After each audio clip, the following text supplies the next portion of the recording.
রান্নাঘরে তোমাদেরকে স্বাগতম। আজকে আমি রেসিপি নিয়ে ফিরে এসেছি। আমি আজকে বানাবো ফুলকপি দিয়ে রৌ মাছ আর সাথে আলু দিয়ে বানাবো, রসা করব। তোমরা সাথে থাকবা। আমি এখন হলুদ লবণ দিয়ে মাছগুলি মেখে নেব। দেখো বন্ধু বান্ধবীরা, মাছগুলি আমি মেখে নেব। সাথে কান্দুলি মাছ আছে, দেখো বন্ধু বান্ধবীরা।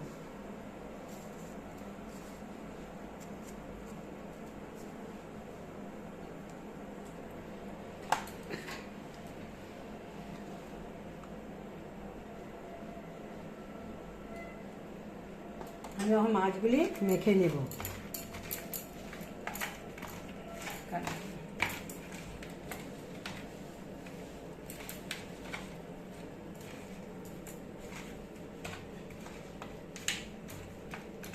রসা করব ফুলকপি দিয়ে, লাল লাল করে বানাবো। মাছগুলি মেখে নিলাম। সাথে একটা বড় সাইজের ফুলকপি নিয়েছি পরিমাণ মতো। এটা কেটে পরিষ্কার করে ধুয়ে এখন আমি এটা বয়েল করব। দেখো বন্ধু বান্ধবীরা, আমি দিয়ে দিচ্ছি। সাথে আলু আছে, আলু দেওয়া হয়নি এখনো।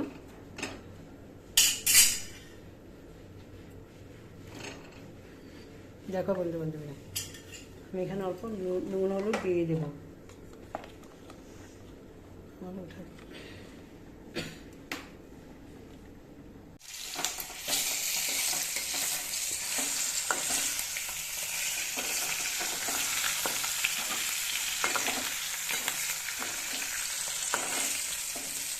আমার মাছগুলো ভাজা হয়ে গেছে, আমি এখন উঠিয়ে নেব।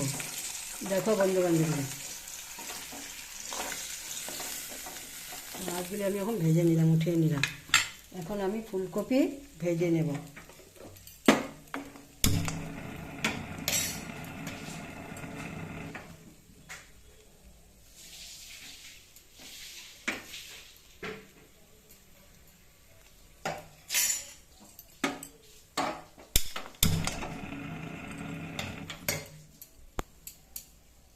তারপরে আমি ফুলকপিগুলি ভেজে নেব।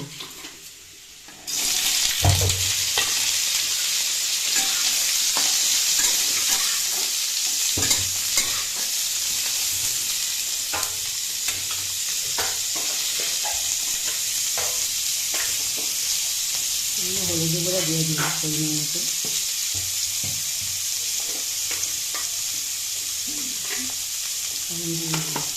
দেখো বন্ধুরা, লাল লাল করে ফুলকপি ভাজতে হবে।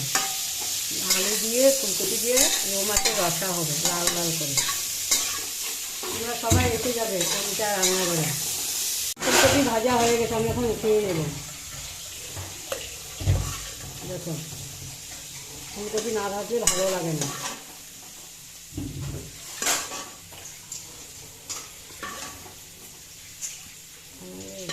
দেখো, আমি এখানে গোটা জিরা দিয়ে দিলাম ফোড়নে।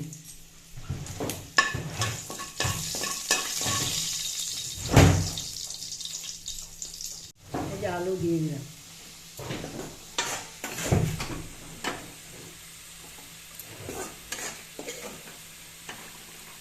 অতিথি আছে তো, তার জন্য অল্প বেশি করে রান্না করলাম।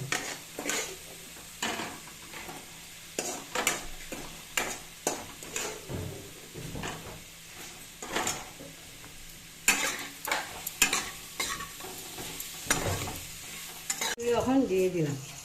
দেখো, এভাবে তরকারিটা সাঁতলিয়ে নেব। থাকো বন্ধু বান্ধবীরা।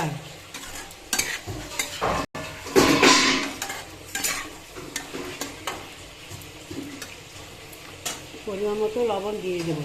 লবণ দিয়েছিলাম কিন্তু কম হবে, তার জন্য অল্প দিয়ে দিলাম।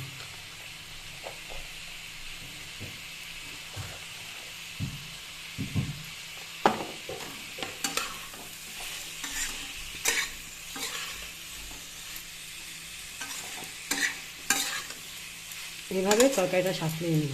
দেখেছো, টমেটো দেওয়া যায় কিন্তু দেবো না। টমেটো দিলে খেতে পারবে না, বেমারি মানুষ আছে তো, তার জন্য। আমার তরকারি হয়ে গেছে, মানে এখন মাছ দিয়ে নামিয়ে নেব। দেখো বন্ধু বান্ধবীরা, দেখেছো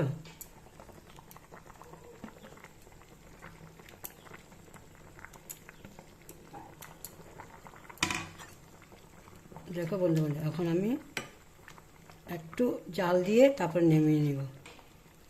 দেখেছো বন্ধু বন্ধু, একটু রসা করছি। দেখো বন্ধু বন্ধু, দেখো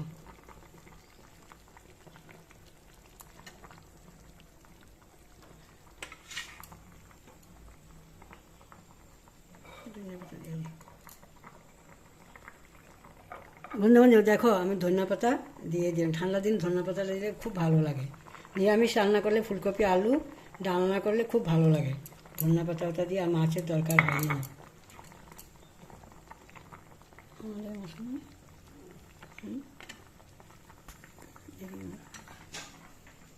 দেখেছো তো বন্ধু বান্ধব, দেখো বন্ধু বান্ধবীরা কী রান্না করেছি। এখন আমি নামিয়ে নেব।